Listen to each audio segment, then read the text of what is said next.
For sure. Right? Great people transcend position and transform the human condition.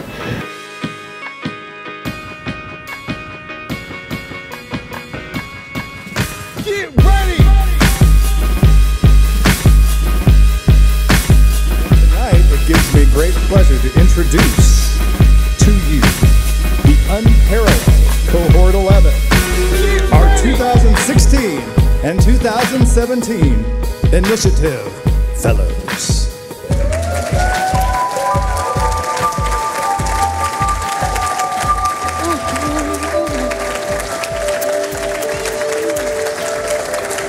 Gonna make a change for once in my life.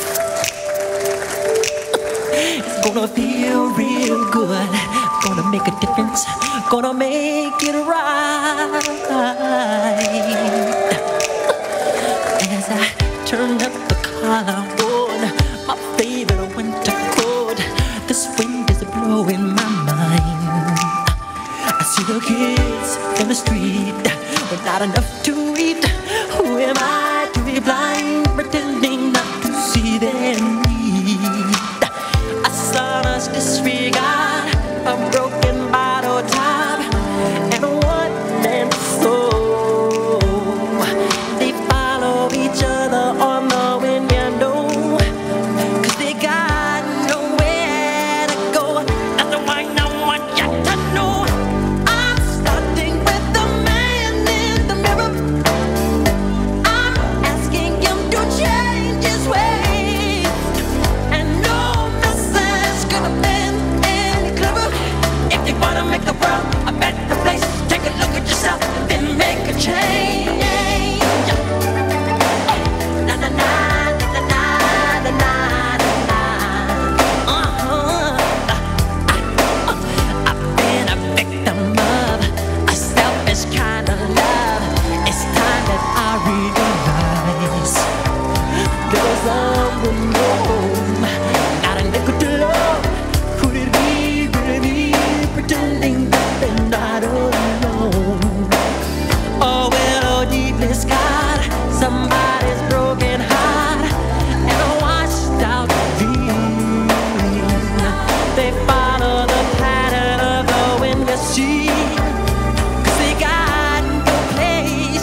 wanna make the world a better place. Take a look at yourself. Let's hear it for Cohort 11.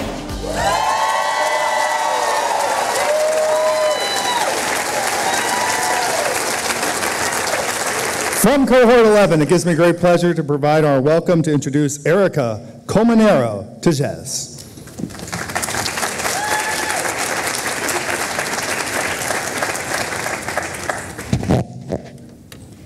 Buenas noches. Es un honor estar aquí.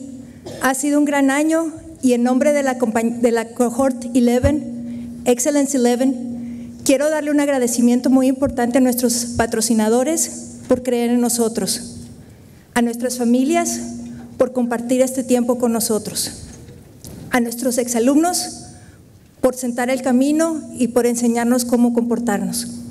Y por último, en nombre personal mío, quiero darle las gracias a todos mis compañeros por haber compartido tantos sueños, tantas confidencias, tanto aprendizaje.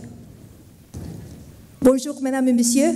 Je voudrais remercier notre parents et marraines pour croire en nous, à notre famille pour rester avec nous, au salon de première cohorte pour nous montrer le chemin. Et personnellement, je voudrais remercier à tous mes parents, tous mes compagnons pour être mes amis. Good night. Hello. It's an honor to be here. It's been a great year full of learning and dreams and growth. I'd like to thank and welcome on behalf of Cohort 11 to our sponsors for believing in us, to our families for sharing with us every moment in the way, to our alumni from previous cohorts for being here and for paving the way for us. And on my personal behalf, I'd like to thank all my friends in Cohort 11 for having shared all this time, all these dreams, all this confidence, and all this growth. You're in my heart. Thank you.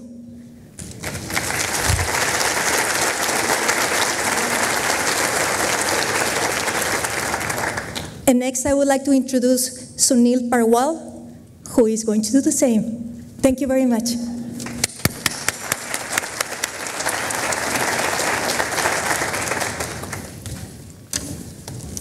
Good evening, everyone. How everyone is doing? It is my honor and a pleasure to be speaking here. Few years ago, a student in Harvard invited 5 of his colleagues to his dorm room to discuss a business idea. Only 2 of them show up. They like what they saw. They got involved. Today, those 2 people are billionaires. And the person they met that night was none other than Mark Zuckerberg, CEO of Facebook. The lesson learned here, nothing is expensive than a closed mind and a missed opportunity. There are many lessons like this we learned over this 1 year during this program. On behalf of Emerson, I welcome all of you to the graduation ceremony of Cohort 11 of St. Louis Business Diversity Program. I offer my sincere congratulations to the fellow. You have taken time out of your busy schedule and worked hard and utilized every opportunities offered by this program. Congratulations goes to the families of the cohort. Without their support, they would not be here. I have attended many graduation ceremonies, but this one is special for me, as I'm not only graduating from this program, but the ceremony is hosted at my company's headquarters here at Emerson. I'm proud to work for a company which invests a lot of money and time for a program like this. It would be a remiss if I do not acknowledge the effort put by Valerie and Ross in each of the sessions. Each of the sessions provided a unique learning opportunity. I offer my sincere thanks to you. Once again, welcome everyone and enjoy. Thank you.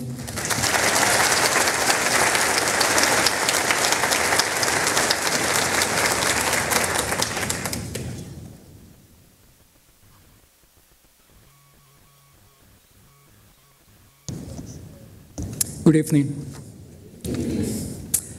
My name is Alejandro Perez Jones.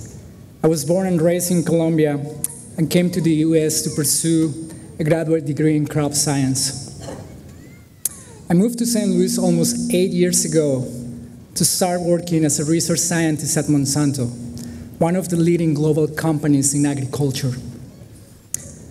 Today, I am proud to lead a young group of scientists that is working on developing future technologies that will help farmers all around the globe to grow more food sustainably. I was asked to give these opening remarks to highlight some of the learnings of this program. As indicated in its core, it is designed to help people of color, including African Americans, Latinos, Asians, and Native Americans to grow personally and professionally, to develop their leadership skills, and advance in their professional career. During this one-year program, we met once a month and covered different topics focused on 3 different main categories: professional development, relationship building, and civic engagement. We had lectures and were provided tools to develop our personal brand, to refine our talents and our skills, to become effective communicators, to build powerful relationships and networks, to maximize our performance in the workplace, to master a leadership style and lead with integrity, and to create a plan and a strategy to advance in our careers. We had several productive conversations and discussions around these topics, and although many times we had different opinions, they were always valued and respected. In addition, it's been a unique opportunity for all of us to get to know ourselves much better, to know our core values, to know our strengths and our weaknesses, to know our successes and our failures, to know our fears and learn how to face them. For me personally, this has been an experience like no other before. It is an honor to become an alumnus of this program. But most importantly, it's been a privilege to be part of this cohort, to be part of this unparalleled family.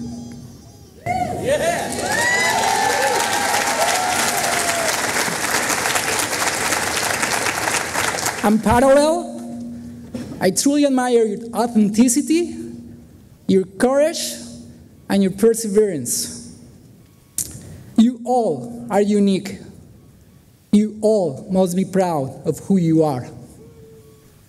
So yes, we've been provided a framework to enhance our leadership competences and become future leaders of our organizations.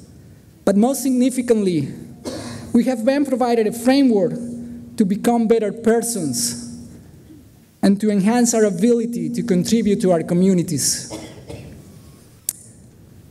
I'd like to finish these remarks by quoting Colombian novelist Gabriel Garcia Marquez. It is not true that people stop pursuing dreams because they grow old. They grow old because they stop pursuing dreams. Ms. Val, Ms. Rose, on behalf of Unparalleled, thank you. Thank you. Thank you.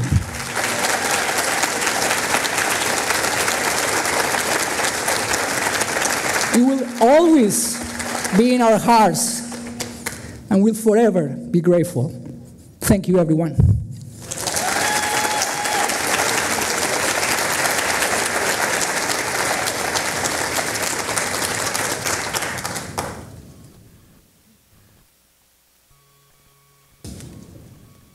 Good evening. Good evening. I am humbled, honored, and blessed to have the opportunity to transform lives every day. Unparalleled, Thank you. Thank you. Thank you. You never keep me from learning. You never keep me from growing. And I will be forever grateful for that. And you also are keeping me forever young. So, as we would say, we've come this far by faith.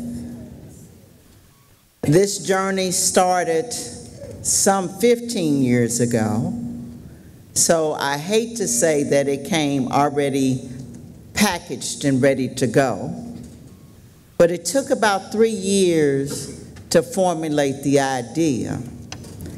And one of the people that helped us formulate this idea, who is a Fellows alum, who is in the audience tonight, Zundra Bryant.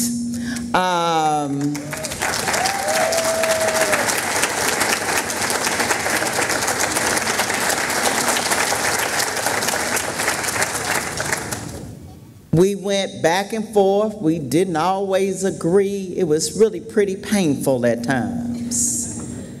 And the question that was asked the most was, how will this be different than any other leadership program? And can you guarantee the person I send through the program will stay with my company?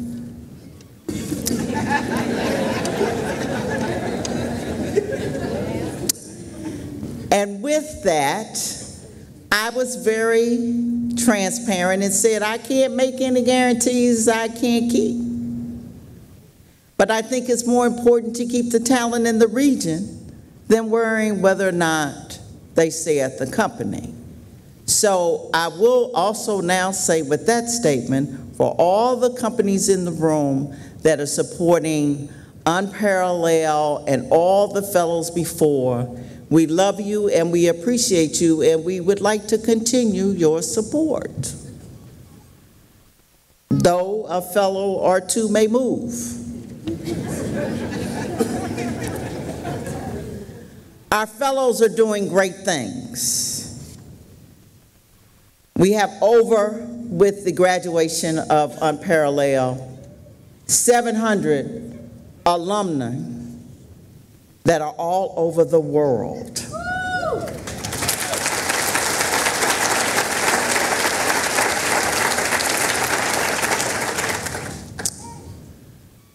And we have alum all over the country. As we have Ms. Karen Williams, who will be graduating tonight, who lives in California and didn't miss a session.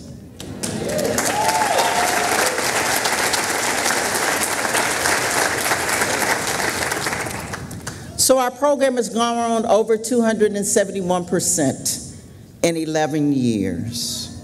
We have over 70% of our graduates that are promoted and or have had an increase in responsibility within 2 years of the program.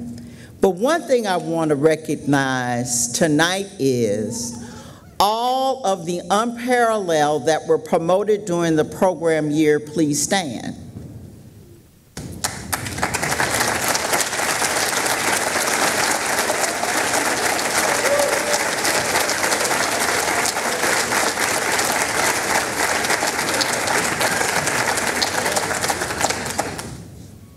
Over 30% of them have gotten on boards and commissions they would have not normally had access to. And they've contributed over 3,000 hours of community service, because to whom much is given, much is required. So we work on relationship building, but it is more of community building. We work on professional and leadership development. But the civic engagement and service piece is probably the most important thing we do. And why is it important? Our country, our world is in turmoil. If we don't do it, who will? I said, if we don't do it, who will?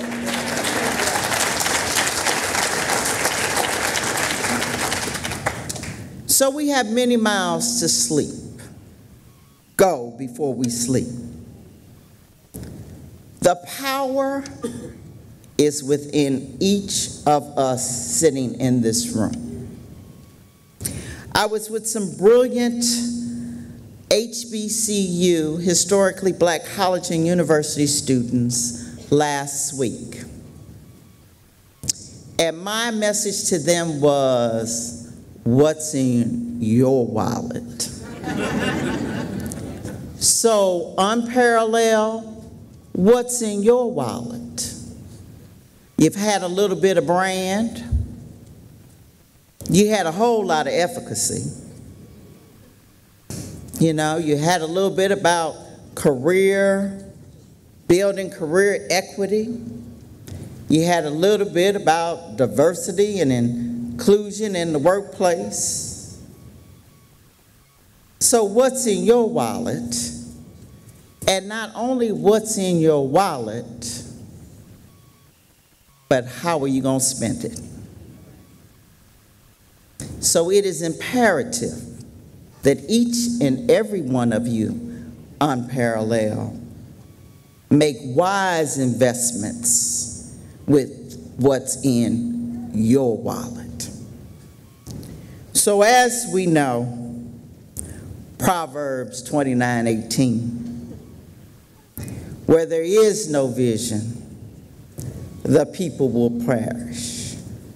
So what's in your wallet?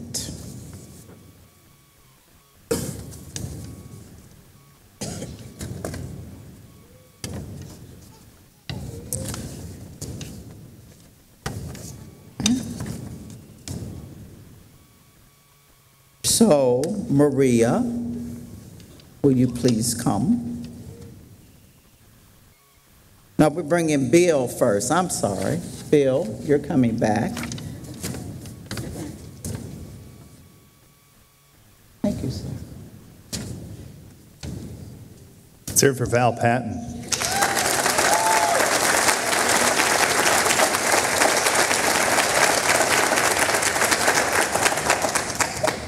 All right, our next segment is Through the Eyes of a Fellow and a Sponsor.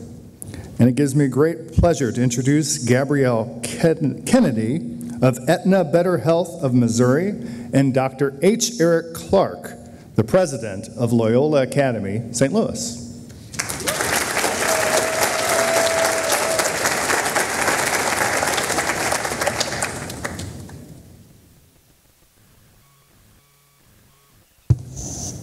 Can y'all see me? If the heels were any higher, right, I'd be leaning over to the side, so I'm a little concerned about this, but good evening. I'll just get right into it. When people told me, or when I told them that I was going to be involved in this program, they said to me, you'll be well positioned with that on your resume. They said, this is going to look good on your resume. And then later on, I was trying to work through some issues with a possible layoff that was coming. And again, I would talk to people and they said, no, you're going to be well positioned because, you know, you got a lot of connections. And I said, yeah, I was nodding and hoping and praying that they were right. But as I look back over it, a lot has happened to me and to us over the last year. And when we first started this journey, there were a lot of things that we were positioned to do, and I've been reflecting on just that thing. And so sometimes when you start a journey, the trip doesn't go as you expected. You sometimes have to make some unexpected turns and twists and detours. And this summer, I had an experience that was very much like that when I went to go visit my sister in Boston. I thought that I was well positioned for a good trip. But after I left my emergency travel credit card at home, forgot to download my mobile boarding pass, and left my old Vienna red hot riplet potato chips in the back of the car. That's my traveling snack. I began to question it, and then Got there at 11 o'clock, and 8 hours later, after I arrived to the airport, I ended up back at my house due to delays and engine problems and no connecting flights in Detroit. And so I began to question just how well prepared I was for a good trip, and I may have been well positioned, but I was not prepared to go through all of that. And if I can be transparent, this journey has been similar. I've been looking at what this was like, and I was well positioned. The CEO asked me to be a part of this program and to participate. And like many people in this cohort, I have multiple degrees. I'm working on another one, and I have management experience and previous fellowships and internships. I'm a formal and informal leader in and outside of my company. And so I would say that I'm well positioned, but I was not prepared for what I would have to go through. I did not expect to have to fully acknowledge the effect of being in environments that have traditionally been intolerant of me, of us, because we represent the other. And although we've come a long way, I didn't expect to have to confess that part of the energy that drove me, and probably still drives me, is the need to prove that I was good enough, that I was worthy, and that I belonged. But not just for me, for a whole group, for some of us, a whole race, a whole community of people who invested their time, their talent, and their treasure in us because we represent them. But while we were exploring who we really were, I personally was grateful for the healing process that we also underwent. The process that revealed itself in every single session, but began in the very first session when Beverly told us not to feel fine. Y'all remember that? Feelings inside, not expressed, and to go below the surface, do the deep dive of the iceberg. Or Lethea, who told us about building a personal brand that is rooted and grounded in who we really are, so that we can deliver to those who need what we have. Or Barbara, who for 3 days drilled into us the importance of effective effort and the growth mindset. Don't praise just the outcome. Praise the work it took to get there. Or Rebecca, who called us to attention and said, where the attention goes, the energy flows.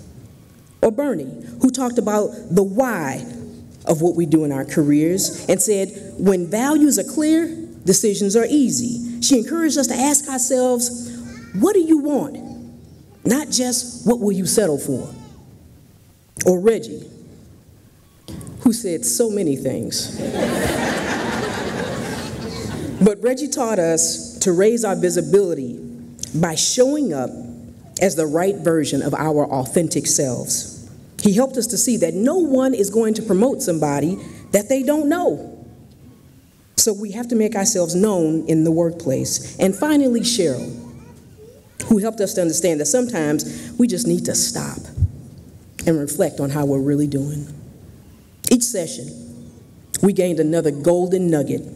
And now we have a treasure chest full of lessons and memories and resources. Now we have new ways to approach challenges and new relationships with people who know exactly what we're going through.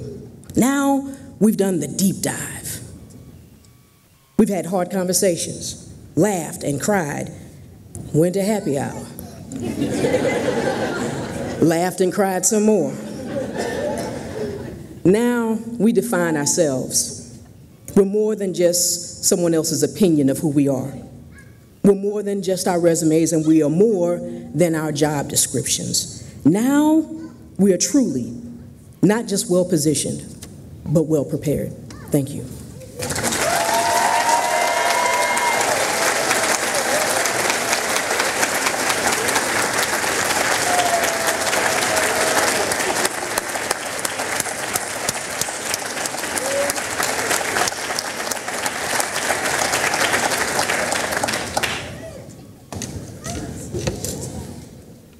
Good evening. My name is Eric Clark. and I am the president of Loyola Academy of St. Louis. Congratulations to Cohort Unparalleled 11. I am sure that your journey took dedication, perseverance, and a lot of hard work on your part. Now what? Have you accomplished your life goals? Can you check this off your bucket list? Or are you going to put that certificate on your mantle in your home, maybe on your desk, or on your wall in your office? Now that you have completed this program, are you going to add this to your resume? Maybe your LinkedIn page? Or maybe you are just going to continue to do your current job and be satisfied with status quo. I am willing to bet that Val, Roz, and your managers will respond to the aforementioned questions with a definite no. God has blessed you with this opportunity and with many talents and abilities. You have learned, acquired, studied a plethora of information that will expand your horizons. To whom much is given, much is expected. You are on a continuous journey through life, and now the work begins. Capitalize on this experience. I have had the pleasure of having 2 colleagues graduate from the St. Louis Business Diversity Initiative. Go on, baby.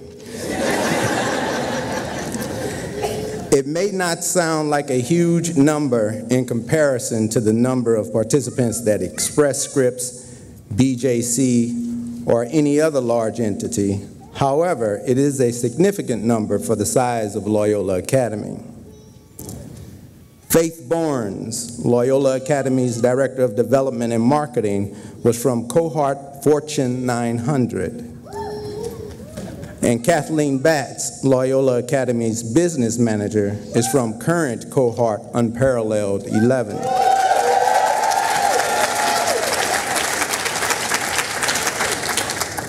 Both Faith and Kathleen have the aptitude, attitude, and amplitude to be successful in anything that they put their mind to and to achieve what they desire and what is in their hearts. Faith knows development and marketing. She can create a script to market anything and raise more than enough money that is needed. Kathleen knows business and finance. I have a nickname for Kathleen Batts, and it is Cashaleen Banks. Do not play with her money. Kathleen is large and in charge when it comes to balance sheets and cash flow. I have envisioned the St. Louis Business Diversity Initiative to be able to assist in Faith's and Kathleen's confidence building, relationship building, professional development, and enhancing their leadership style. My objective in nominating them for the program was to hone their professional expertise in management while maximizing performance and adapting to the changing economy for the benefit of Loyola Academy. It was my hope that Faith and Kathleen will be able to leverage their professional expertise and resources to inaugurate Loyola into the broader community. This program did just that and more. Faith and Kathleen have exceeded my expectations. They are rare professionals who never tire and who have such passion for employing their God-given talents in everything that they do, especially when it comes to their occupation and their livelihood.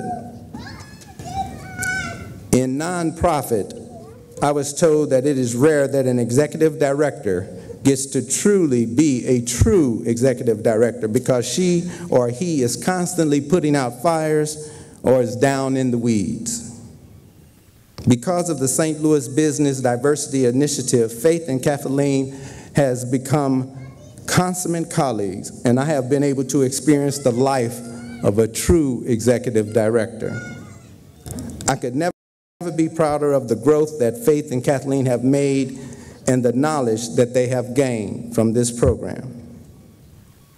I want to wish congratulations once again to the Cohort Unparalleled 11, Ms. Banks, and to the St. Louis Business Diversity Initiative on your Fellows Culminating event. Thank you and God bless.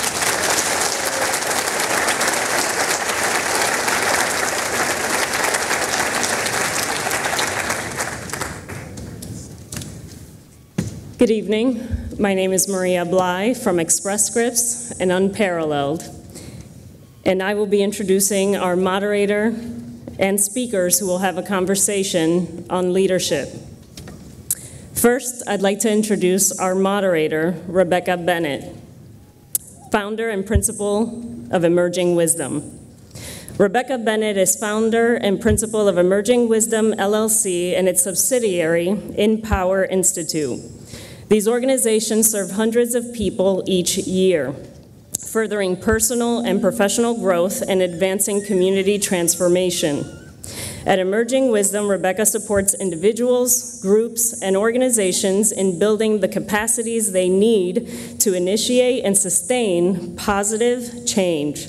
She uses innovative facilitation, communication, training, and coaching techniques to help her clients connect to their purpose and respond successfully to changing internal and external demands. Rebecca is happily married to Mr. Salim Kenyatta and is the proud mother of Willow and Sage Kenyatta. Our panelist is Dr. Art McCoy, Superintendent of Schools, Jennings School District. Dr. Art McCoy is an inspiring champion of children and nationally recognized educator. At the age of 19, he began his career as a math teacher in the Rockwood School District. Since then, he has gone on to become the superintendent of the Jennings School District.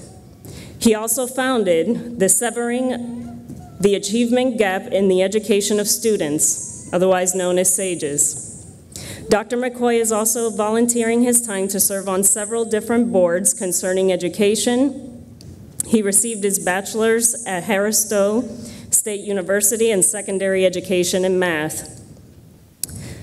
Art went on to receive his Master's of Education and doctorate in education leadership and policy analysis and in education philosophy and mathematics. Please help me welcome them to the stage.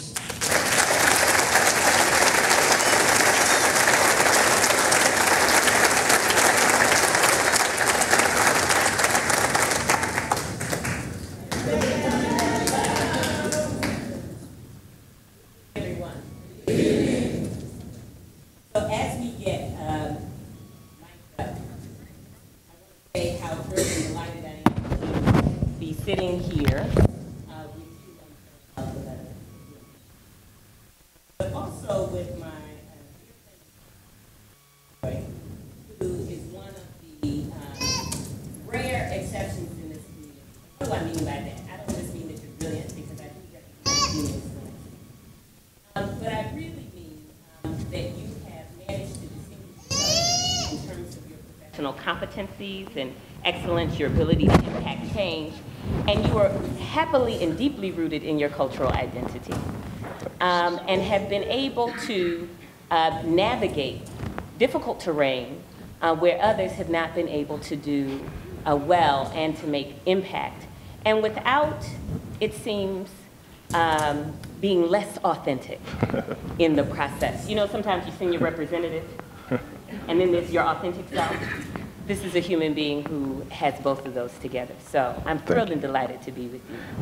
It is my pleasure. It's my pleasure. This is my sister, everyone, and everyone else's sister, too. If you don't know Rebecca, give it up for Rebecca, because she is the epitome. Thank you, thank you. Thank you. You're the epitome of soul, class, and beauty, as well as brilliance.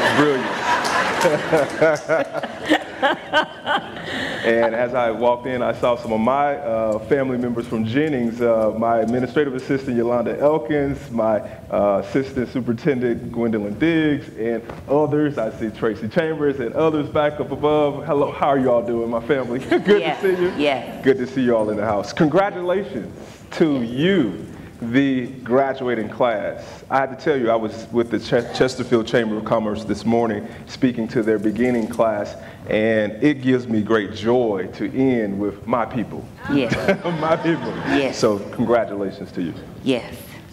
So how many of you have been here before for graduation? Okay, so you know we're about to have fun, right? Okay.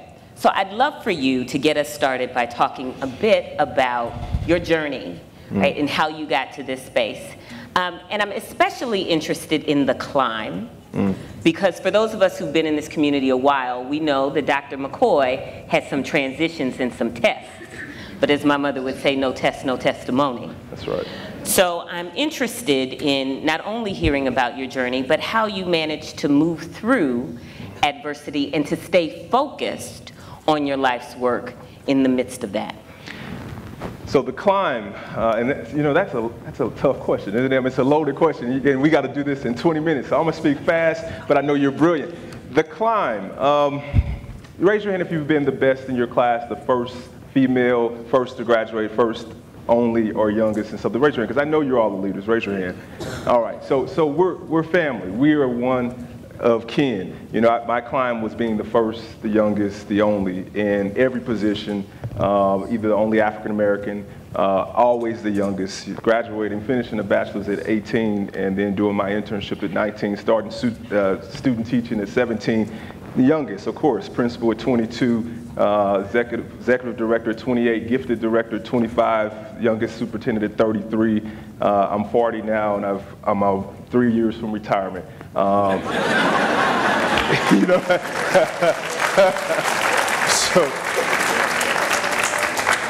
but we will never retire with what we do. We expire. We don't retire. So we don't stop until we drop, and that's the generation I come from. That's that old generation. But nonetheless, so the climb was always just reaching further, harder, pushing, not just being twice as good, but being the best you can be, which turned out to be the best that most have seen. It was trying to follow this pattern that we see of our leaders that we model, and one that they always teach at school, Martin Luther King and others, Malcolm X and others that I subscribe to. But Martin Luther King was the first, you know, trying to graduate at the same time as him and then get the PhD before him. And you know, and I was like, okay, cool, I'm on that track. I did it. I finished the PhD before him. He was 26. But King died for his cause. And so that was, I would call it the immature years of the climb, the young years, the novice years, were just getting the credentials, getting the opportunities, spreading your wings. But it's once you've achieved that, then the question is, what are you going to do with this? If you are a true leader, then you are passionate about something and you know that you're willing to put everything on the line for it. And that's when the best parts of the journey began. It was when you start challenging gifted programs to have more than 2% gifted population in Pattonville School District by changing the IQ test, which is a social construct that means really virtually nothing besides a classing system based off of language, to be a nonverbal test of patterns and what counts as knowledge, changing to include our people. That's when you start to have some enemies, but also some work done. That was 25, then moving on to Ferguson, the biggest challenge, you know, of being the first superintendent and there at Ferguson. It was amazing. My first example I'll give is my predecessor had a report that he got from the state, Susan Monty, of all the suspensions across the country that was done by, you know, JD, CPA, state auditor, and he read it, threw it in the trash can. I took this report out the trash can, read it, and saw that Ferguson had 14,751 suspensions for its 12,000 students, whereas the city of St. Louis had only 13,000 for its 25,000 students. So a half of a suspension per person. Hazelwood had 5,000 suspensions for its 18,000 students, so less than a third per student. And I said, what is wrong systemically with this system? I took it out the trash can, essentially, and I said, this is just the first thing, that this has to stop immediately. And it did stop. We reduced it to having 2,000 suspensions out of our, so less than Hazelwood and much better. But of course, the issue was policy, people, procedures. It was all the above. We had a policy that said if you had 2 Fs or more in a school system, you could be suspended for 180 days. And so the system was saying, you know, if it was giving itself permission to say, we don't want you, simply put. But because of, by virtue of having to authentically be who you are, you have to say, no, this ends today. We will not suspend any child, and create a larger, robust system that doesn't just put them in alternative school, but places alternative mechanisms, pyramids of interventions, practices, policies, and the right people in those positions to make a difference. And so the journey continues, but after an assortment of that and capital campaigning, I can't emphasize that enough. We're sitting in Emerson, which, you know, helped to give one of the first seed monies that I asked corporations for, and got about a $300,000 check from my friend Pat Sly in Emerson. But it started with Boeing having the audacity to request to not pay taxes off of $50 million, and they won. And I had the audacity to go to the vice presidents who I knew, and even got some time with the CEO to say, we want our money back. That would have been $2 million to our beautiful babies.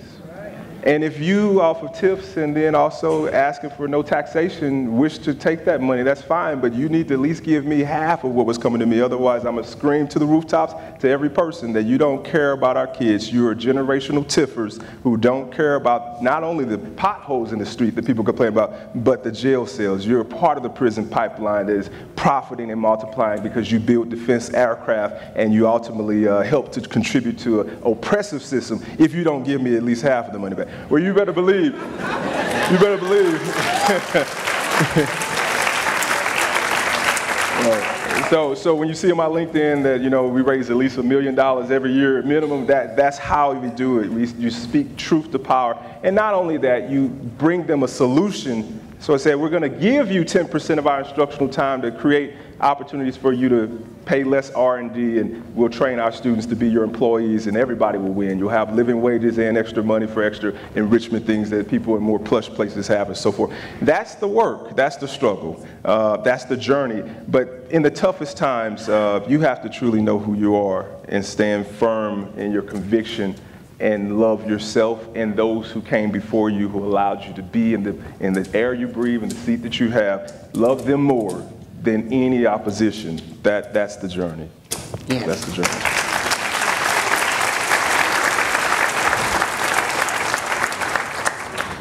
So I advise, if you are note-taking, if you have a piece of paper somewhere, you might want to take down some of these pearls. When Dr.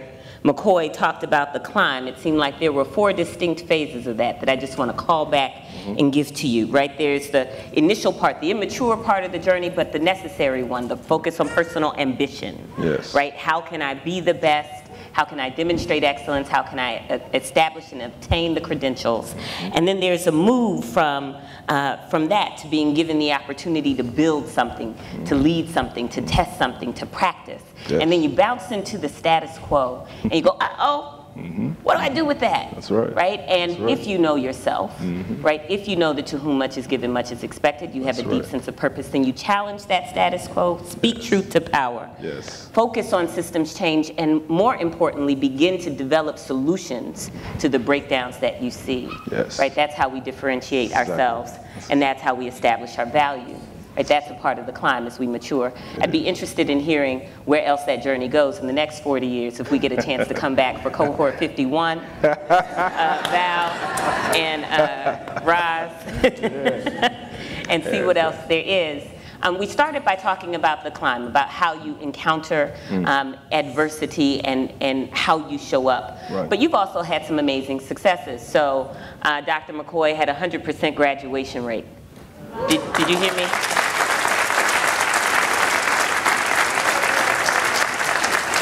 100% graduation rate. And so I'm interested, when you achieve that level of success, the kind of success that people believe is elusive to urban school districts, right, and their inner ring suburbs, what does it take to achieve that level of success and to sustain it. Right. Funny quick story, I had to give a shout out to my other sister, Val Patton, executive director of this fine organization. She is an amazing woman, and I'll just say that, you know, she would say and joke with you because she's real like that. You know I know I look good, but harder than looking good is staying looking this good.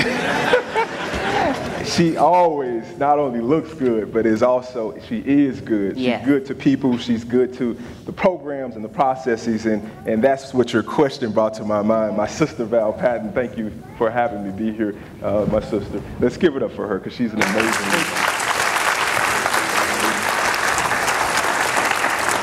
So when you have 100% free reduced lunch population, 100% in poverty, a U.S. designated promise zone by the previous president, Barack Obama, which means, you know, 35% unemployment of the adult population and teenage pregnancy being high, those are the federal criteria. You know, I looked at that and said, we got to tackle this wherever it is. But the result is that environment doesn't define who Jennings is, because we're beating Rockwood, Clayton, Parkway, and Ladue as it pertains to graduation, college, and career placement. But not only that, Fairview Elementary School, bless you, Fairview in the house over there, is 5th in the region, beating Rockwood, Parkway, Clayton in mathematics, and only exceeded by Magnet School. And that's in the poll. So that's the bar, but sustaining it takes a daily concentrated effort of who is in front of our children. Do they love our children? Do they love our community? It takes a level of commitment and sacrifice that sucks the soul and the substance from you, to the point where it forces you to have a spiritual kind of routine in the morning, and a health routine, and a meditation routine, and a reading your book routine, because of the life force that it takes to sustain that level of success. We are literally standing on the shoulders of a Frederick Douglass, who says agitate with Sojourner Truth and Harriet Tubman.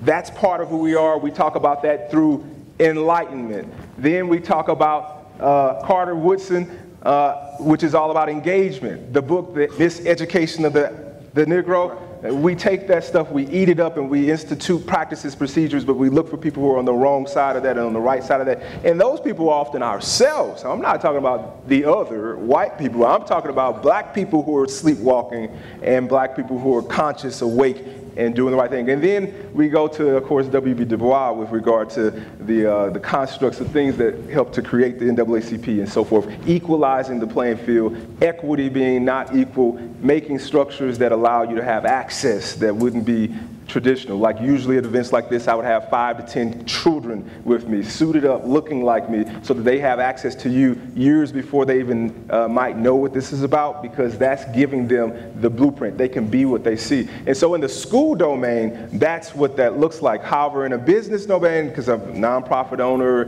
LLC owner, and done some business, it really takes a tenacity towards, we hear this all the time, to your data dashboard, but you have to have the right data there. The right data will precipitate the questions, which precipitates the efforts that you put in place. And so, you know, you must look at something every day and have those short-term goals, then those longer-term, but not short-term, but like monthly goals, those quarterly goals, year goals, 5-year goals. Then I say goals all the way to death. At 18, I wrote my actuarial chart of if I die at 80, not 40, God forbid, 40 now.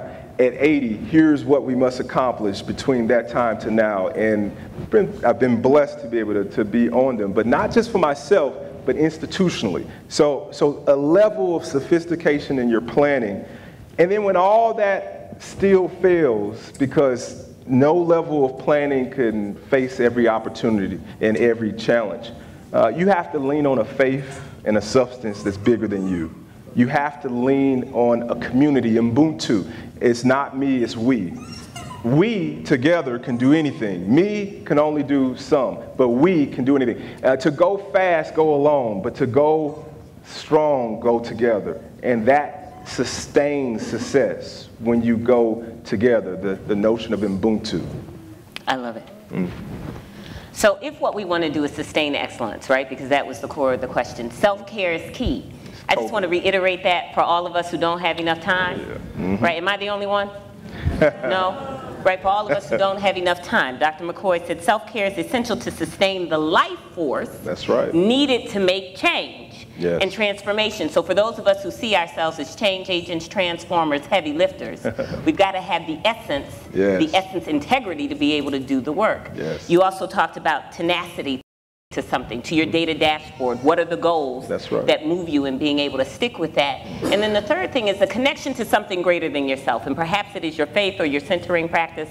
Perhaps it is your community or your village. But some sense of connection to something big that's got you, that supports you, and that grounds you in your work. If you would allow me, my sister, because you've summarized that well, but I want you to feel it. I wrote something in 2002. And I want you to feel it from the words of myself from a while back, 2002. So I was in the middle of my, my journey, and this is what was in my soul. I published it in a book that just came out last year, my third book. But this is where I was at, and this is what I want you to feel. It's a poem entitled, "That's It, I Quit." Subtitle is "Be Free." That's it. I'm tired of being the only person resolving conflicts. Yet at promotion time, when hearing things like you're too inexperienced or overqualified or just not the right fit, previously down from being denied, presently beside myself, seeing another underachieving new manager hired. Now this boss is my boss, but despite being unqualified. But you utter that truth, and guess what? You're fired. So I'm petrified. My new boss has connections and pride, but cannot add or multiply. He only knows how to subtract and divide. Even worse, each time this happens, I sense old souls long gone, wanting our hopes, dreams, leadership, and talent to be realized. But swallowing my pride, I even mentored this guy. I repeatedly covered both of our hides. I'm keeping my eye on the prize. Yes, I've internalized some of this oppression, but vowed never to reveal my wounds inside. I don't have the urge to cry. In conversations with family and friends, they sometimes see some anger creep by. And then one reminds me that the enemy wins when your soul dies. So hold fast to dreams, because you're still here. You've already survived. No enemy can rob you of your time to thrive. So that's it. Quit. And I quit. Great people transcend positions. They redefine the human condition. They take advantage of life's intermissions. They keep the right disposition. And in all things, they follow their soul's mission. So that's it. To do that, I must quit. I must quit allowing my position to define me. I must quit allowing people to fulfill my dreams. I must quit only allowing power to satisfy my needs. I must quit denying the world the gifts I bring. I must quit thinking that something or someone else can possibly bring the change that I wish to see. Actually, that change is what I've been appointed to be. So that's it. I must be the change. Be the boundless one. Inspired, enthused out of this age's range. Be me. Connect with the rich legacy. Touch eternity. Be free. Be personified glory. Please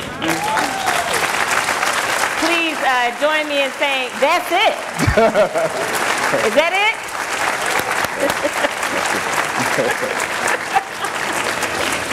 That's it. That's it. All right, sister. I think we're going to leave here with so many truths overflowing. Great people transcend position and transform the human condition. Yes. How about that? Yeah. Can we say that one more time? For sure. Right? Great people transcend position and transform the human condition. Right? Why are we in leadership development program? right? Why are we in positions of power and authority? Why do we have access that others have not had, so that we may transform the human condition? That's right. We've only got a couple of minutes left, but in that time, I would be interested in having you reflect on the big picture for us, because your work has you lead a system. And much in our community right now is about racial equity, right? States of being where life outcomes can no longer be predicted by race, specifically because markets and systems function equally well for people of all color. That's right. So you lead a system.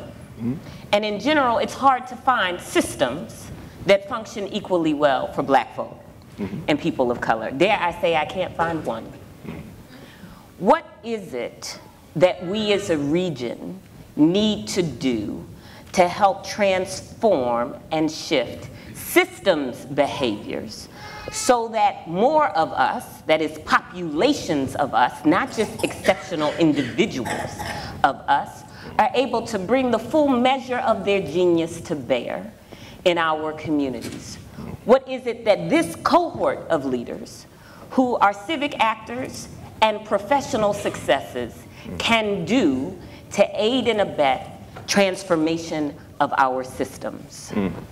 That's a profound question, and I'm going to speak in sound bites. So let me first say, SAGES was what was described by the person that spoke about severing the achievement gap in the education of students, but it's broader than that. System-wide, when I'm speaking to business people, it's severing the attainment gaps that exist in society. And I think that's number one, severing attainment gaps. But my sound bites will be this. It's first starting with 3 S's, because true greatness leadership starts within yourself. You must know for yourself and understand as a leader that if you operate in these 3 S's, you will be leading in a pathway of greatness, not for yourself only, but for others. It's the notion of I see you, I support you, you are sufficient. I see you, I support you, you are sufficient. In the midst of oppression from all sorts of people, the level of unseen people, unseen things is out of this stratosphere. I mean, if you're a data person, you know data, and you know cybersecurity now. Because of that, data is being tracked everywhere all the time, and it's just infinite. But the notion of being seen, we have data, but we don't see. We don't see to the soul of things, the soul of people, the soul of issues. You must see yourself, but you must also see your role. You must see your institution. You must see your team. You must see what their passion, what they're willing to do and do better than anyone else. You must support. You must support in a way that you've not supported before. Because if you keep having the same level of support from leadership, you'll get the same level of results. But if you have life-changing, life-threatening, life-committed support, we may have an opportunity to break and bust the current system. And then the you are sufficient is the notion of resilience. A lot of my white brothers and sisters, white sisters especially, I spend a lot of time talking about the you are sufficient. Because there's this thought and this notion that maybe I can't tackle this, maybe I'm not a brother or sister to the struggle. But you are sufficient, says this resilience lets us reach across, just like W.B. Du Bois partnered with white females and others to start the movement that is now the NAACP before the inauguration, and everything else. I can use so many other examples. Martin Luther King and Joshua Hersham, the Jewish rabbi. I can go through all of history to show you it's the you are sufficient bridging. That's the inner work that shows greatness to reach over. But then once you move past those 3 S's, you're prompted to the 3 E's, which is the notion that I govern all the systems I do. It's empowerment, it's enlightenment, and it's engagement. I describe them in the education context: empowerment, enlightenment, engagement. I gave you the people that I look at as role models in history who've done that. You must first enlighten people to the system. Every system has cracks. You have people, Mark Zuckerberg being one, making tons of money off of disruptive systems, systems that capture a crack in other systems. Human relationships are as old as people, but the fact that you can be one of the most rich people from just Facebook, putting things on a page, it shows you the significance of looking at the cracks and empowering or enlightening people. The notion of engagement, I tie that to, again, in the social justice sense, agitation, but also in a corporate sense, knowing what risks to take and knowing to agitate the system because it's ready to either be part of the solution or be part of the movement towards the creation of a new system entirely, which catches those individuals which falls in the crack of the current system. I mean, that's the reality of it. And there are so many examples of that can be given. But I just want to challenge you. I want to challenge you to know that when you do all of this, this is life-changing work. It will not always go as you expect or should deserve. When you are a systems changer, a systems creator, a systems adjuster, you will have a choice to be a status quo sustainer and get promoted and get the creamiest of things. You will have a choice to be even a reformer, someone who tears things down to have the opportunity to create the fertile ground to build something new. But most reforms are destructive things, like a crane tearing down, or a transformer. Someone who can take a system and a person, and it starts as a caterpillar and it ends as a butterfly. And in that small analogy and soundbite is the crux of the question. Let me give you Mike Brown as a perfect example in my implementation within my system for the situation with Mike Brown and Ferguson. Now, I'm the superintendent of Ferguson before and worked in that system to do some things, and it reached higher heights than it had, but left because my leadership, the power fight between the new way and the old way.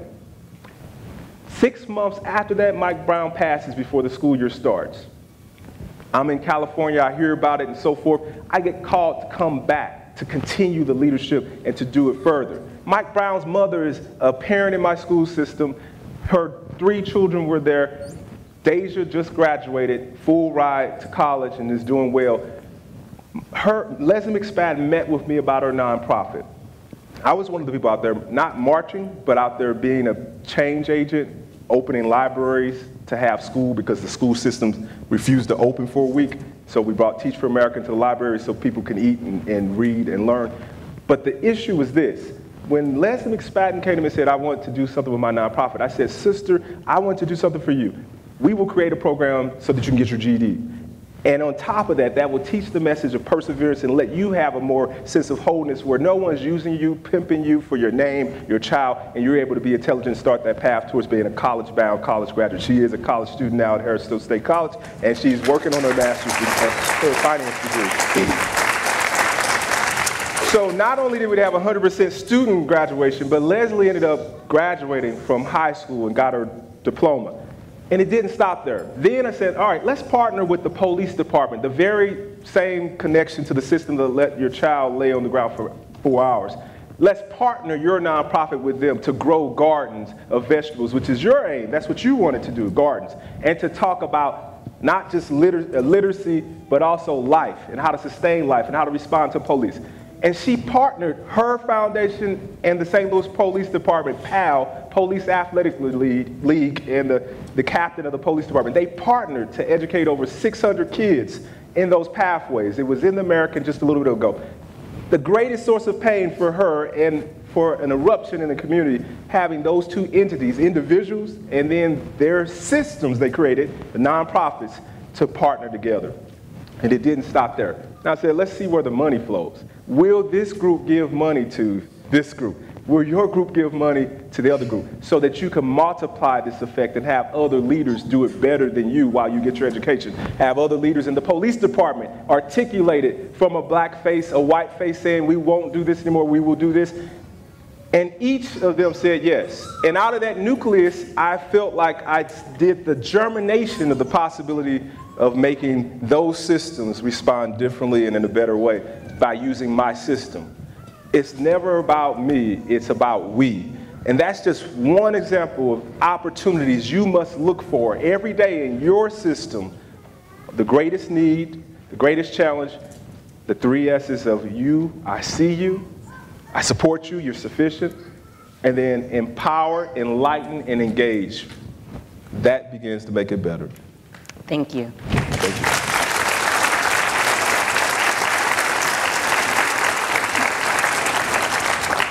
So Dr. McCoy gave us some marching orders. How do we see ourselves? What is our role? We can perpetuate the status quo. Mm-hmm. We can reform the status quo. Or we can transform the status quo.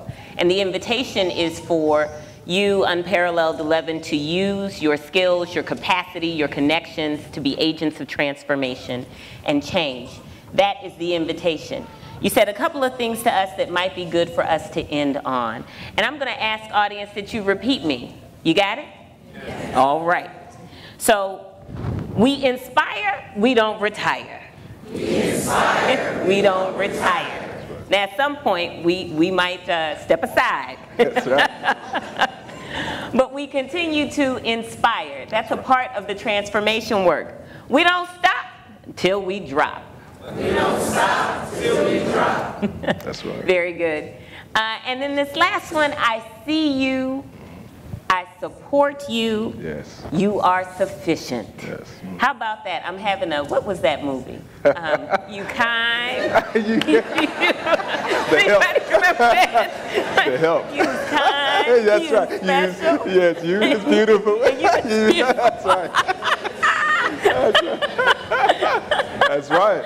I'm sorry if you don't remember the movie. That's it was right. called The Help.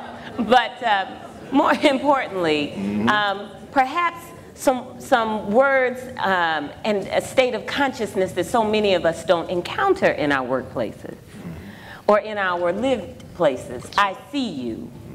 I see you.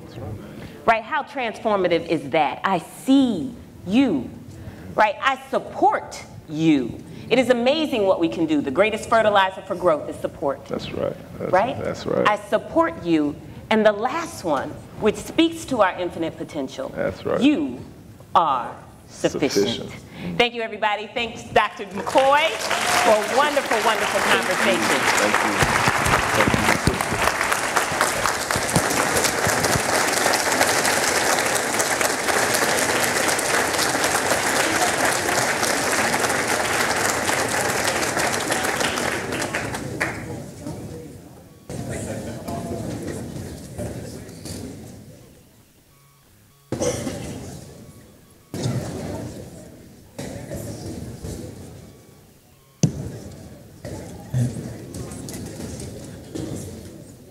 Yeah, you gotta come this way.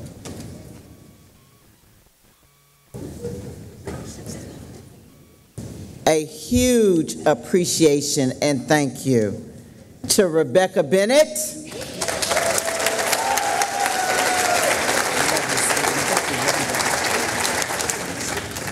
and Dr. Art McCoy.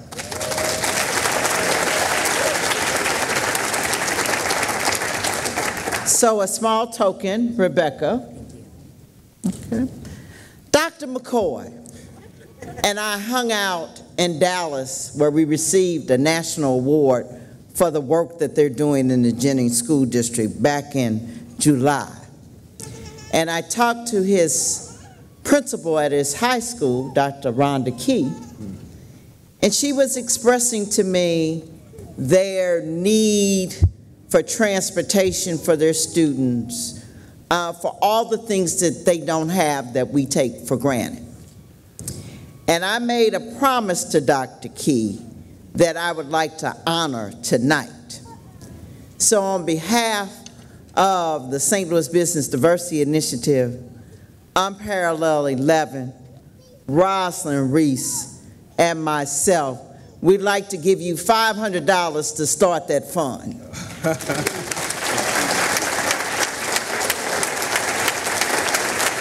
bless you. Thank you so much. Now y'all can go sit down. So with that presentation, I'm going to ask each person in the room to think of donating to that fund so kids can have clothes, food, and transportation for that 100% graduation rate and keep it moving forward. Thank you. So it's that time of the evening to say thank you to a whole bunch of people. So we would like to ask Edward Jones, Emerson, the Regional Business Council to come forward, their selected representatives.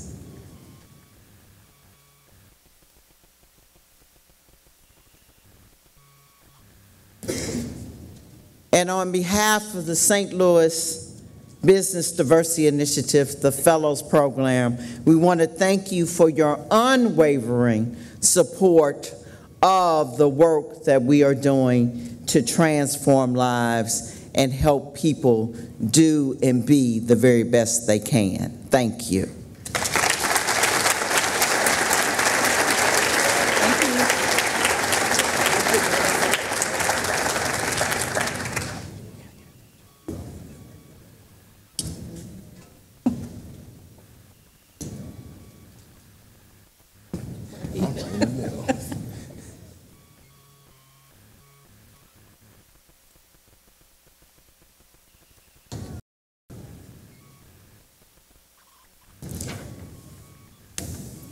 There are two very, very special people in the house tonight. This work would not be done if these two people were not in the room. One would be my darling mother, Betty Conyers Patton, who's sitting on the back row in this section, because, you know, I needed her to get here. So I want to thank her for all of the support that she offers on a daily basis, listening to me kind of go off on occasion. You know, that never happens. But to be supportive, and for all of her love and care for all of the 60 years that I have been on this earth. So thank you, Mama.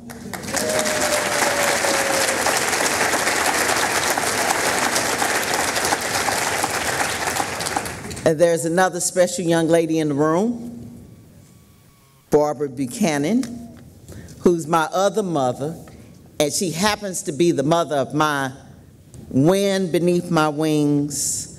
Some young people would say my ride or die.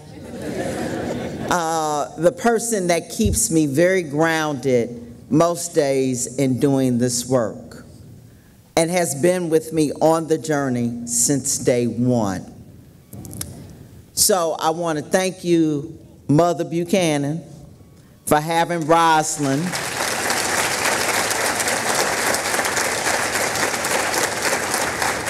and for sharing her with us. When she doesn't return your phone call, that's because she's doing something we need to get done. So with that, I'm going to bring Rosalind to the mic. And I know the fellows are like, ooh. But she has a very special tribute that she would like to give tonight. You saw all of our sponsors, and we're very thankful to have them. But I am now bringing Rosalind Reese for a very special tribute.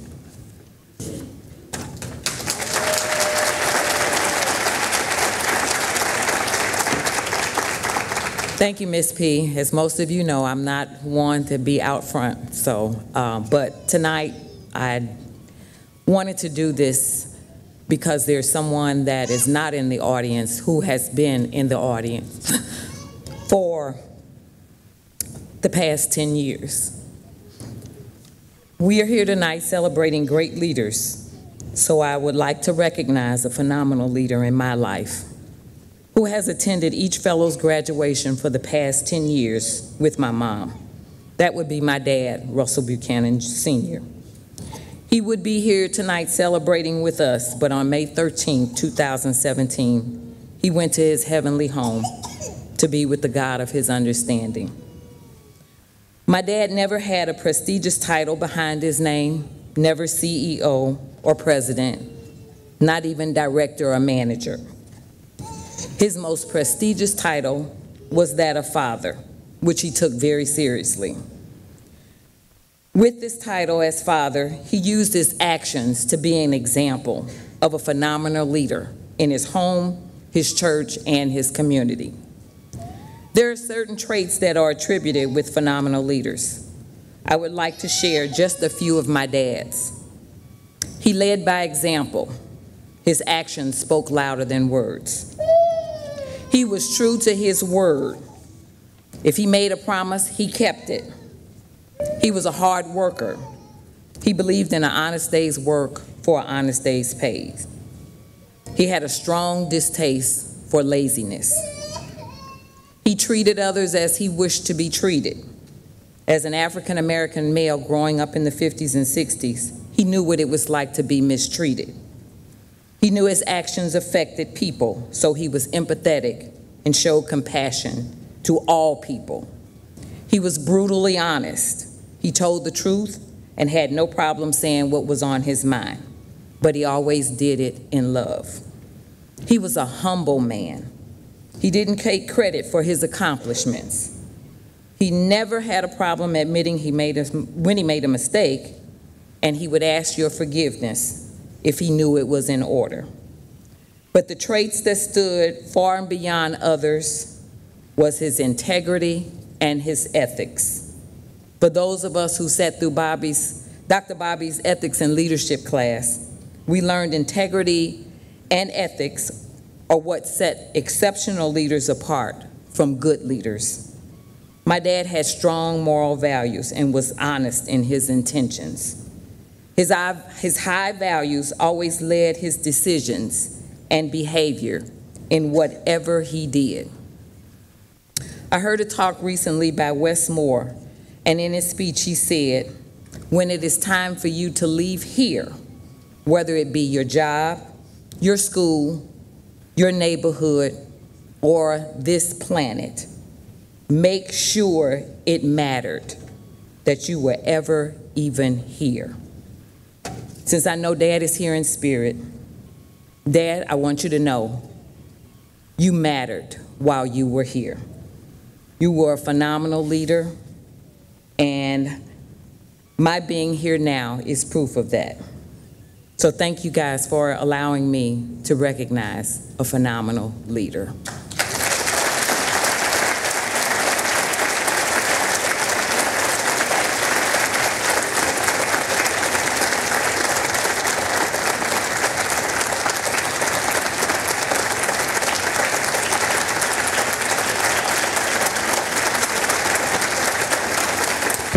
Rosalind Reese. I think this is where you take a curtain call, Roz, in baseball, so take a bow.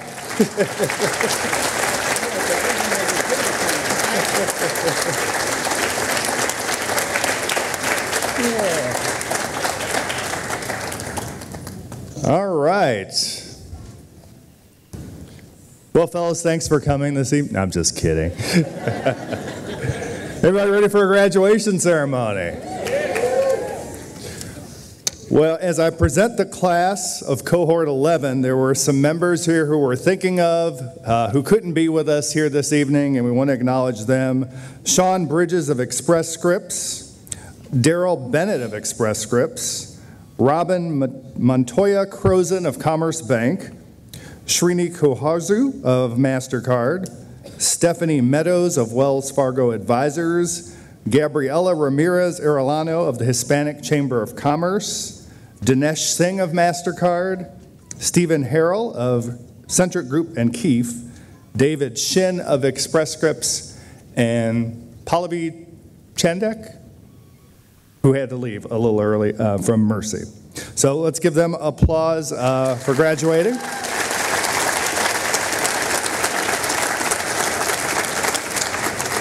And now for the unparalleled 11. To start things off, we welcome Tina Anderson of Aetna Better Health of Missouri.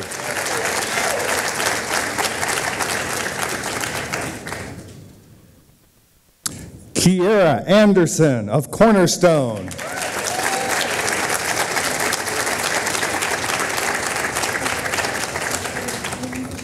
Bryant Barnes, MasterCard Worldwide.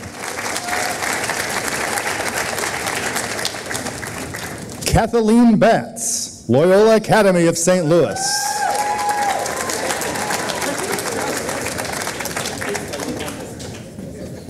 Maria Bly, Express Scripts.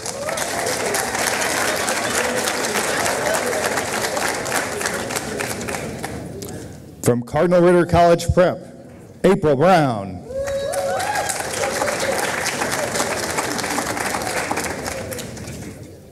From Spire, Roop Budden.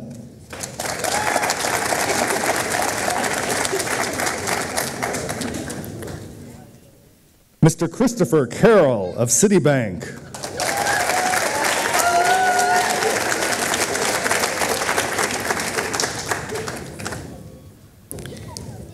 Kendrick Coleman of Reuben Brown.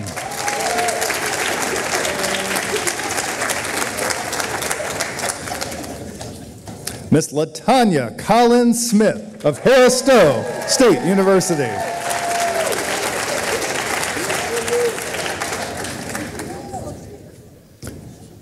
Erica Colmanero Tajaz, Millipore Sigma, and formerly of BJC Healthcare. Hazel Cormier of Express Scripts.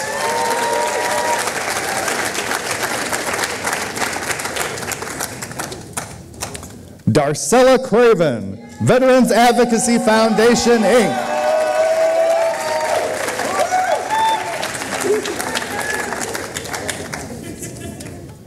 There you go, Dar!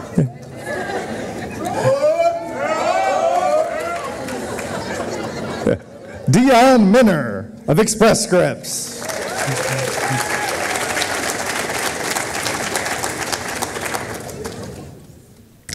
Annette Davis of Commerce Bank.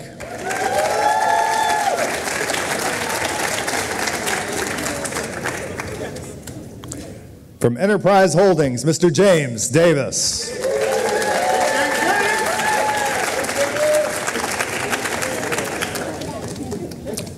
Please welcome Tish Dixon of Nestle Purina.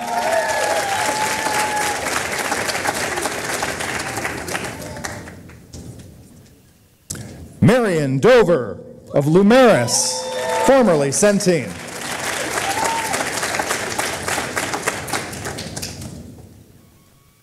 Carla Dozier, Maryville University.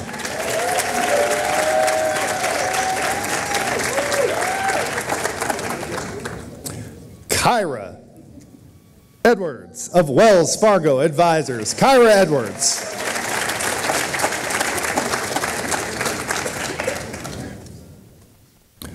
Geron Forche of Mallinckrodt.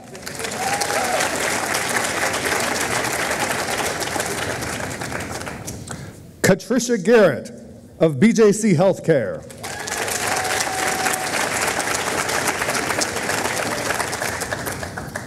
Dawn Hampton, Edward Jones.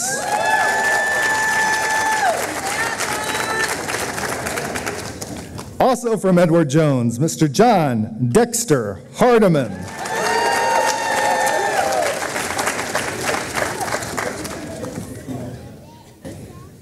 Corey Harris of BJC St. Louis Children's Hospital.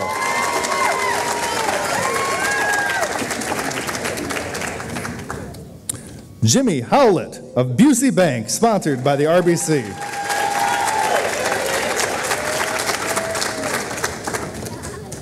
Holly Jacobs, Centene.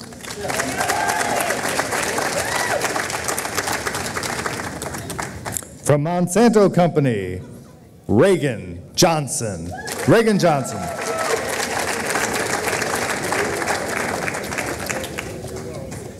Gabrielle Kennedy, Aetna Better Health of Missouri.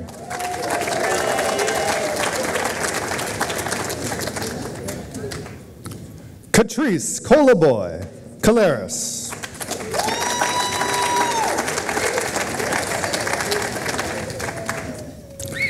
Ganesh Kumar, Monsanto.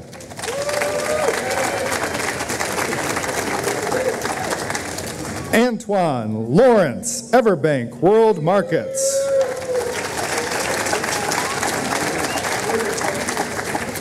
Crystal Martin Nicholson, Centene. From UMB Bank, Kendra Martin.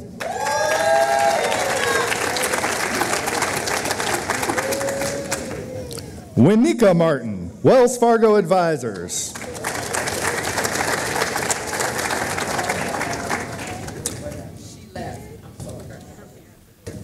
Deatra McFarland, Malincrot.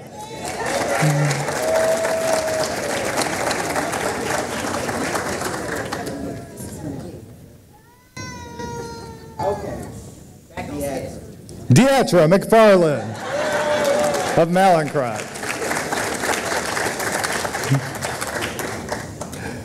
Lydia McGee, Centene.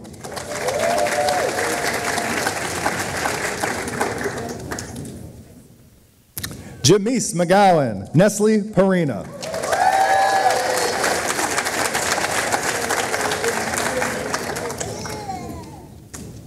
Irene Muange, Mercy Hospital.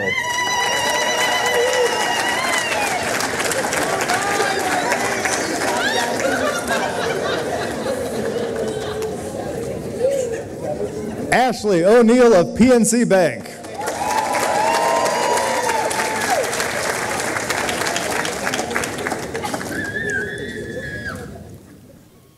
Sunil Pawal, Emerson.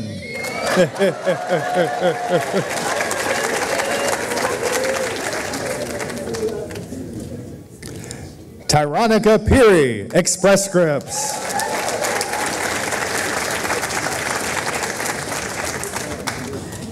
Alejandro Perez Jones, Monsanto.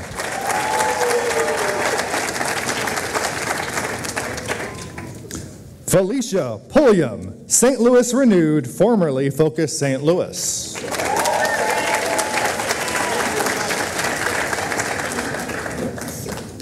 From Nestle Purina, Larissa Riley.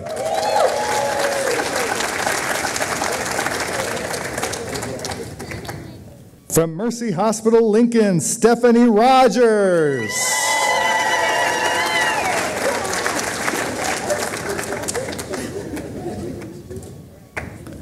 From Ameren, Joyce Sanders.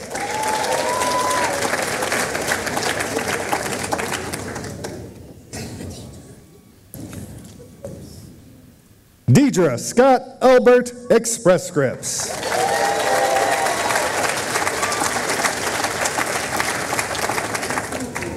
From the St. Louis Regional Chamber, Adrian Sharp.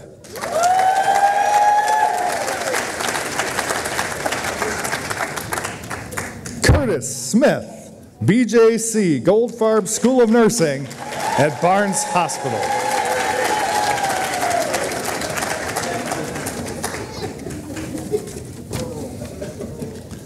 From Express Scripts, Kate Smith.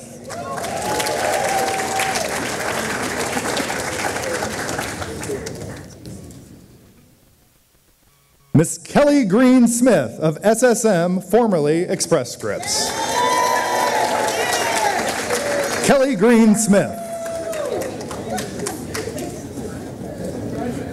From MasterCard Worldwide, Nikki Span Hopkins.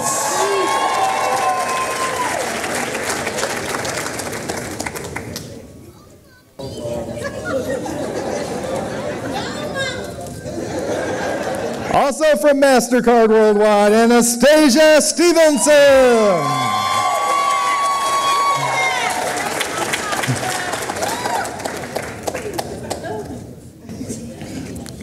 Thomas Taylor of U.S. Trust, Bank of America.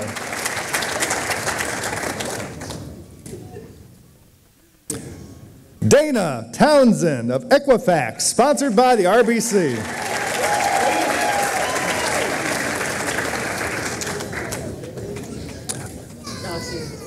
Alexis Taylor of Slalom, formerly Dougherty Business Solutions.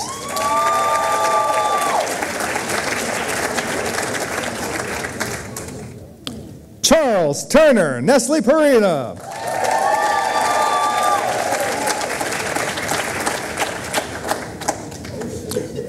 From the St. Louis Regional Chamber, Austin Walker.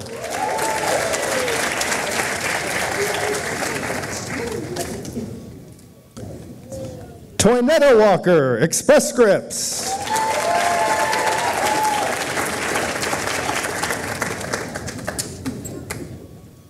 Also from Express Scripts, Angela Wallace Little.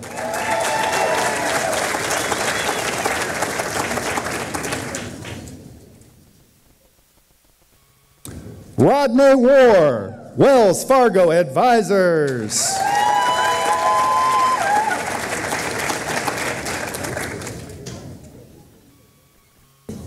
Camila West, Mercy Health.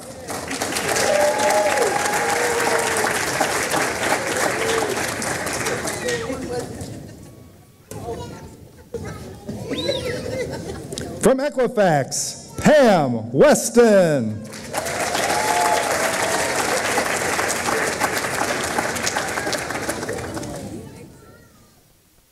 From Wells Fargo Advisors, David White Jr.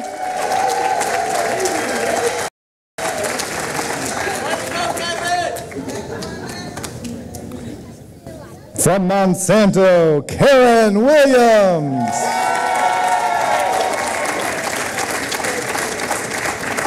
And I always feel like when you're at the end of the alphabet, you should get a big welcome. So let's give it up for Angela Woods of BJC.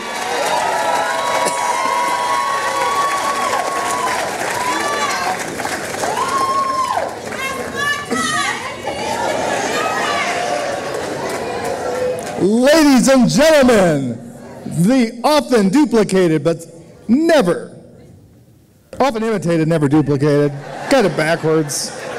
You knew what I meant. The unparalleled 11.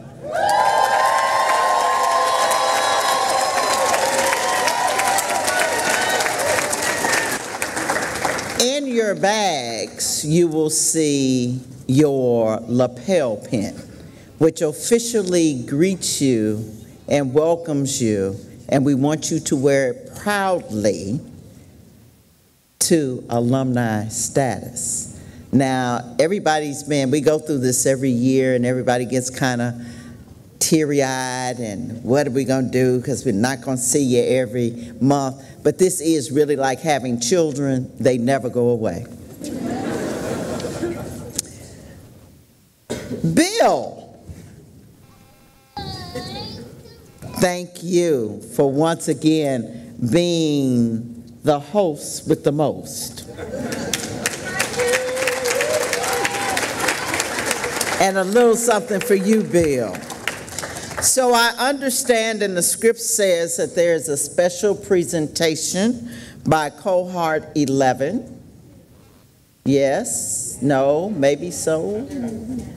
Okay, here they come, it looks like. Okay, they still working it out.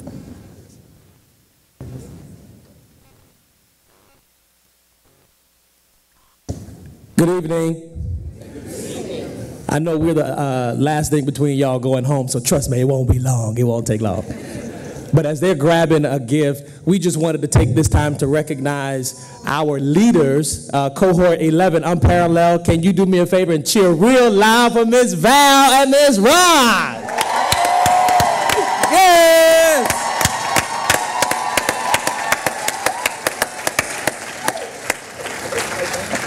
If it was not for their labor, their love, and their leadership, we would not have made it through this 12 months. So for that, we're grateful. And we just wanted to say we love you. We have a few gifts to give, but I wanted to turn it over to this young man because he had something to say for sure. I don't. Oh, yeah.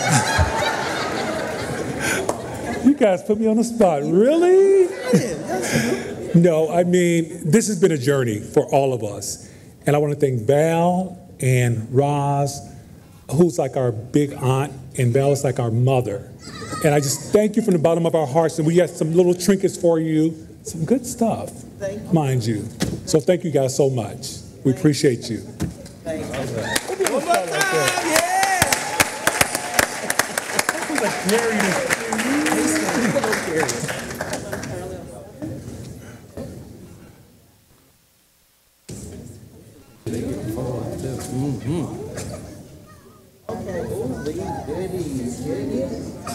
Drinkable goodies. Flying goodies.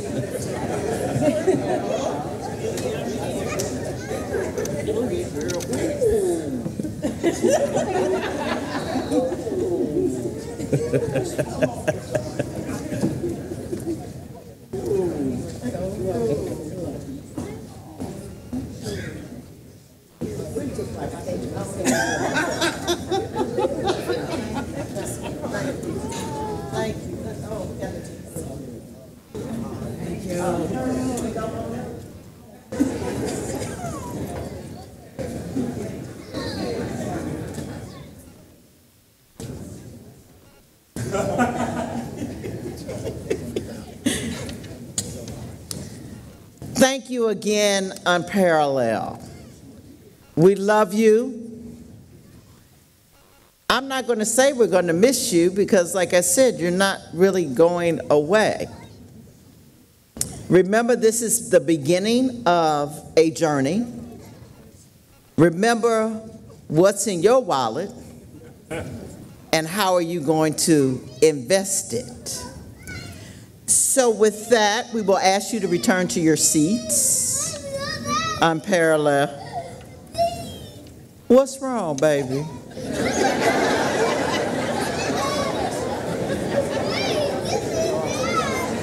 What's wrong with the baby? Just tired. Just tired. But we're going to let the baby go home and get some sleep. This is not going to be long. There's one other special presentation once Cohort 11 Unparalleled returns to their seats. Ms. Raj, you can go for it.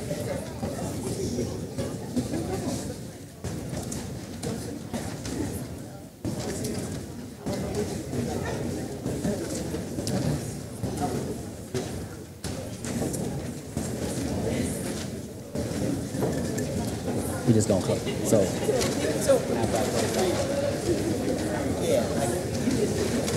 Okay. I'll do that. Okay.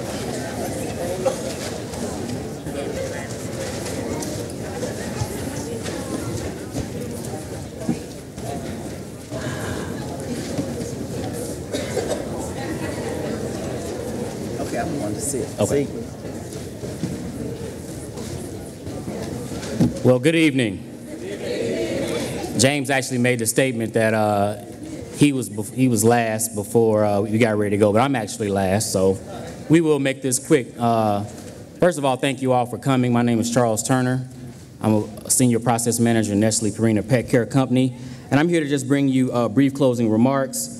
I wanted to call out the fact, number one, that everything has pretty much already been said tonight, so I won't sit up and regurgitate a lot of what's been said, but I do want to say two things in particular.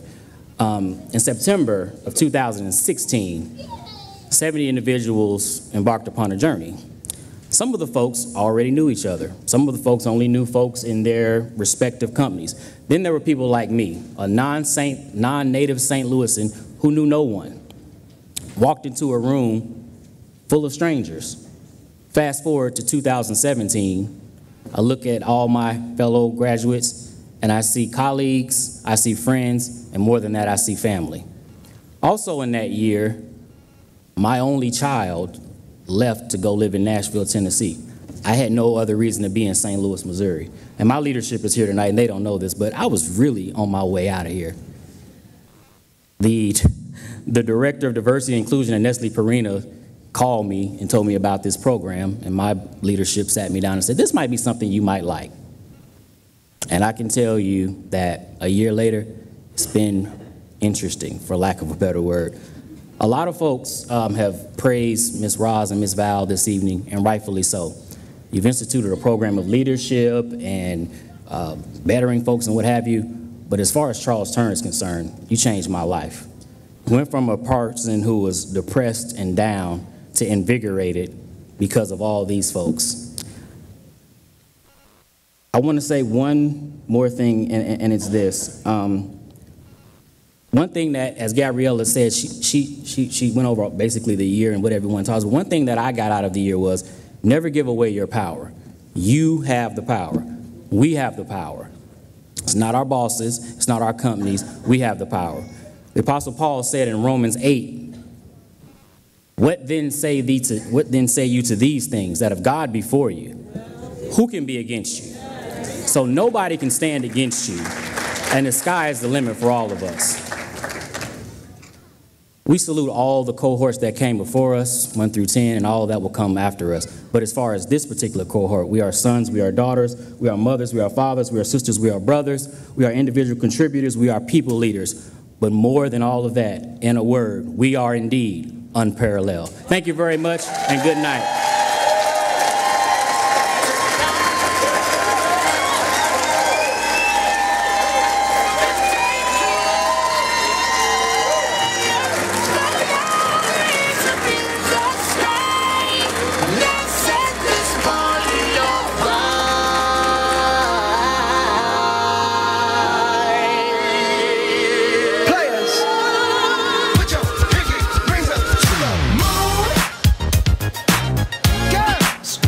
y'all trying to do?